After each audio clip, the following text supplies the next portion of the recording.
Un barrage contre le Pacifique. Première partie.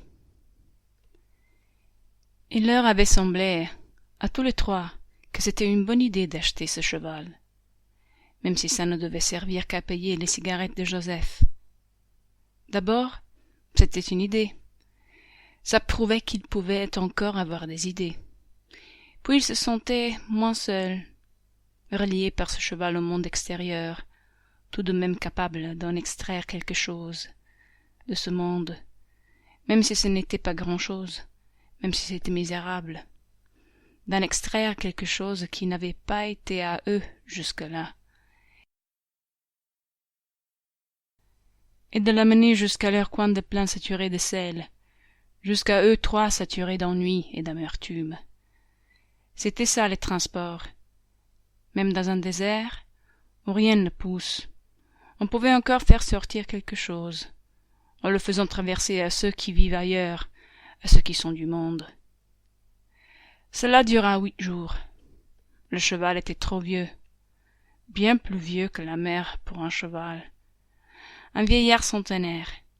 Il essaya honnêtement de faire le travail qu'on lui demandait, et qui était bien au-dessus de ses forces depuis longtemps. Puis, il creva. Ils en furent dégoûtés. Si dégoûtés, en se retrouvant sans cheval sur leur coin de plaine, dans la solitude et la stérilité de toujours, qu'ils décidèrent le soir même qu'ils iraient tous les trois le lendemain à Rame pour essayer de se consoler en voyant du monde. Et c'est le lendemain à Rame qu'ils devaient faire la rencontre qui allait changer leur vie à tous. Comme quoi une idée est toujours une bonne idée, du moment qu'elle fait faire quelque chose, même si tout est entrepris de travers, par exemple avec des cheveux moribonds. Comme quoi une idée de ce genre est toujours une bonne idée, même si tout échoue lamentablement, parce qu'alors il arrive moins qu'un finisse par devenir impatient, comme on ne le serait jamais devenu si on avait commencé par penser que les idées qu'on avait étaient de mauvaises idées. Ce fut donc pour la dernière fois, ce soir-là, que vers 5 heures de l'après-midi, le bruit rêche de la carriole de Joseph se fit entendre au loin sur la piste, du côté de Rame. La mère hocha la tête. C'est tôt. Il n'a pas dû avoir beaucoup de monde. Bientôt on entendait les claquements de fouet et les cris de Joseph, et la carriole apparut sur la piste. Joseph était à l'avant. Sur le siège arrière, il y avait 2 malaises. Le cheval allait très lentement. Il raclait la piste de ses pattes plutôt qu'il ne marchait. Joseph le fouettait, mais il aurait pu aussi bien fouetter la piste. Elle n'aurait pas été plus insensible. Joseph s'arrêta à la hauteur du bungalow. Les femmes descendirent et continuèrent leur chemin à pied vers Cam. Joseph sauta de la carriole, prit le cheval par la bride, quitta la piste et tourna dans le petit chemin qui menait au bungalow. La mère l'attendait sur le terre-plein, devant la véranda. « Il n'avance plus du tout, » dit Joseph. Suzanne était assise sous le bungalow, le dos contre un pilotis. Elle se leva et s'approcha du terre-plein, sans toutefois sortir de l'ombre. Joseph commença à dételer le cheval. Il avait très chaud et des gouttes de sueur descendaient de dessous son casque sur ses joues. Une fois qu'il eut dételé, il s'écarta un peu du cheval et se mit à l'examiner.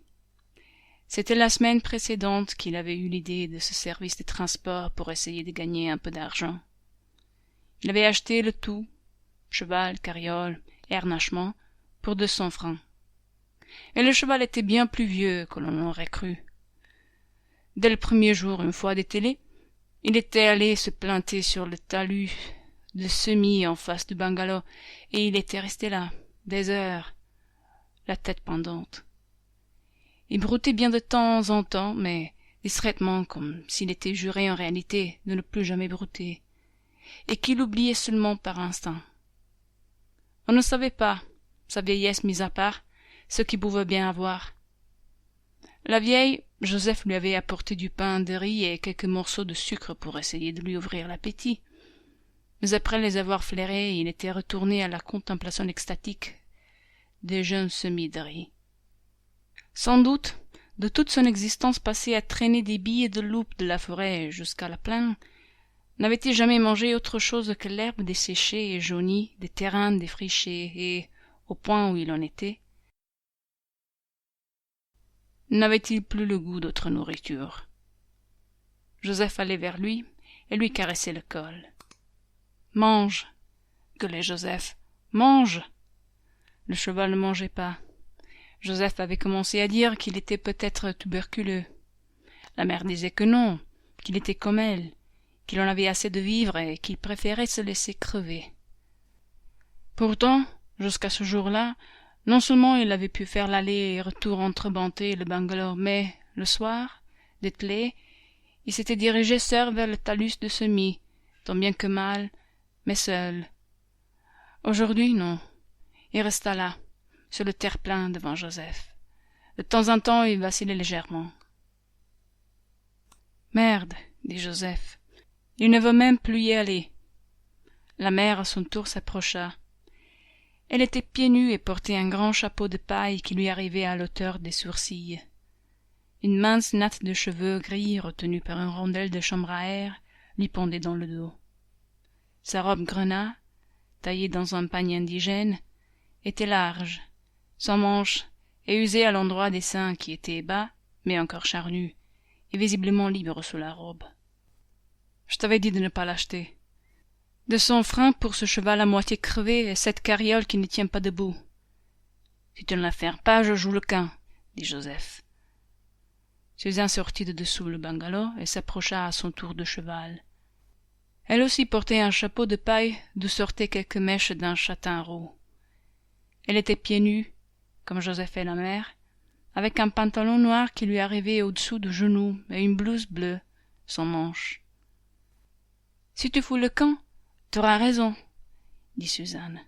« Je ne te demande pas ton avis, » dit Joseph. « Moi, je te le donne. » La mère s'élança vers sa fille et essaya de la gifler. Suzanne l'esquiva et retourna se réfugier dans l'ombre, sous le bungalow. La mère se mit à geindre. Le cheval semblait maintenant avoir les pattes de derrière à demi paralysées. Il n'avançait pas.